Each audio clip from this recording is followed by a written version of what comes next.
Welcome to Byte-Sized Tech. So, Apple just wrapped up its awe-dropping event, and let me tell you, it gave us a pretty awe-inspiring glimpse into its future. Let's break down everything they just announced. And I mean, this was a massive one. They unveiled this huge slate of new products, really giving us a crystal clear picture of their vision for the next year. We've got so much to cover, everything from impossibly thin phones all the way to smarter wearables. All right, let's just dive right in. We're going to start with what might be the most radical new device we've seen from them in years. A completely, and I mean completely, redesigned iPhone. You know, Apple's whole goal here was to make the technology just disappear. Greg Joswick, their marketing chief, he put it perfectly. He said they wanted it to feel like you're just holding your content, with the device itself just fading into the background. And wow, they were not kidding about that design. The new iPhone Air, get this, it measures just 5.64 millimeters thin. That makes it the thinnest iPhone they have ever made. I mean, that's just an incredible feat of engineering. Okay, but with a phone that thin, the first question on everyone's mind is durability, right? I mean, we all remember Bend-Gate from years ago. Well, it seems Apple did too, because they decided to face that question head on, and in the most direct way you can imagine. So get this. In an interview, an Apple exec literally just tossed the new phone to a reporter and said, "Go on, try to bend it. It's on me." Talk about a bold move, right? Putting a $1,000 phone right there on the line. So, what happened? The reporter put all their strength into it and, well, the phone did have a slight bow under all that pressure, but here's the kicker. It did not break. It totally held up. So that's the key takeaway here. This incredible thinness doesn't actually come at the cost of strength. And how do they do it?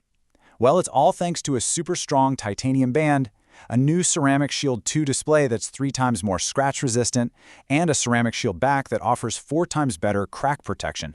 Pretty impressive stuff. But look, to get it designed this thin, there's got to be a trade-off somewhere, right? And in this case, it's the camera.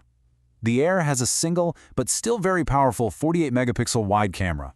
It uses some clever sensor cropping to deliver optical quality 2x telephoto shots. So yeah, it's versatile, but for those of you who need the absolute best, well, that's where Apple's new Pro models come in. They've been completely redesigned around raw performance and security. So for all you power users out there, feast your eyes on the iPhone 17 Pro and Pro Max. Some of the key upgrades? A massive 6.9-inch display option on the Max, and they finally bumped the base storage up to 256 gigs for both models. Oh, and the Max now offers a crazy 2 terabyte option. 2 terabytes in your pocket. But inside, that's where the real story is. It's all about sustained power. Both Pro models get the brand new A19 Pro chip. But, and this is a first, they now have a vapor chamber cooling system. What does that mean for you?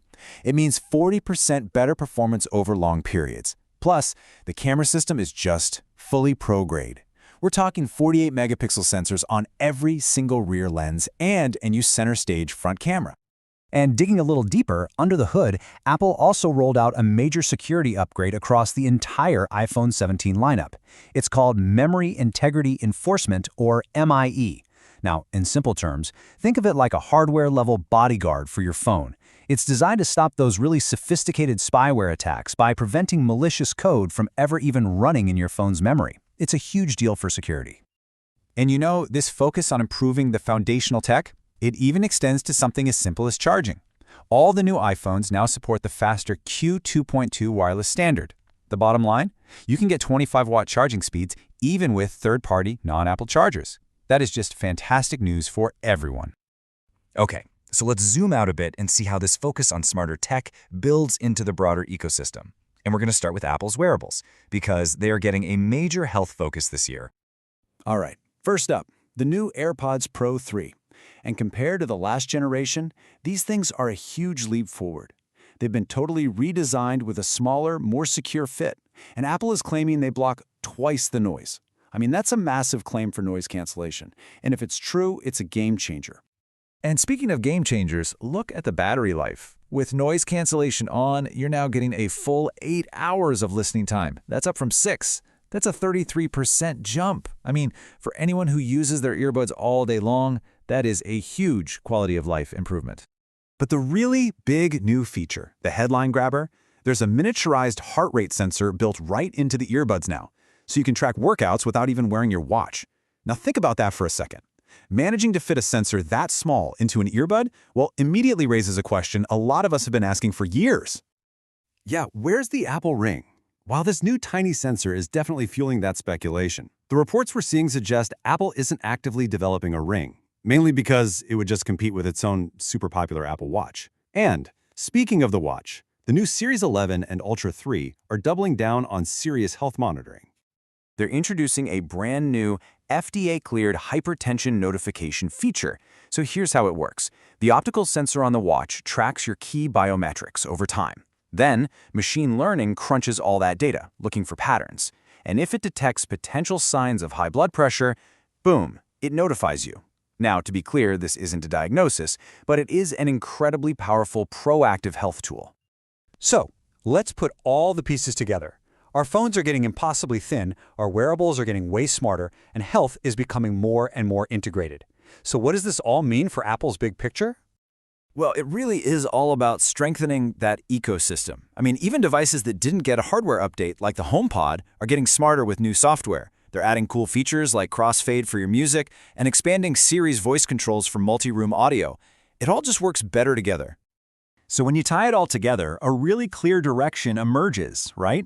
Apple is pushing the absolute limits of miniaturization, they're cranking up the power, and they're deeply weaving health into the devices we use every single day. And that leaves us with one final thought to chew on. With technology getting this thin, this smart, and this personal, is Apple building a future where our devices don't just feel invisible, but actually, truly disappear into our lives? If you enjoyed this episode, please like, comment, share, and subscribe.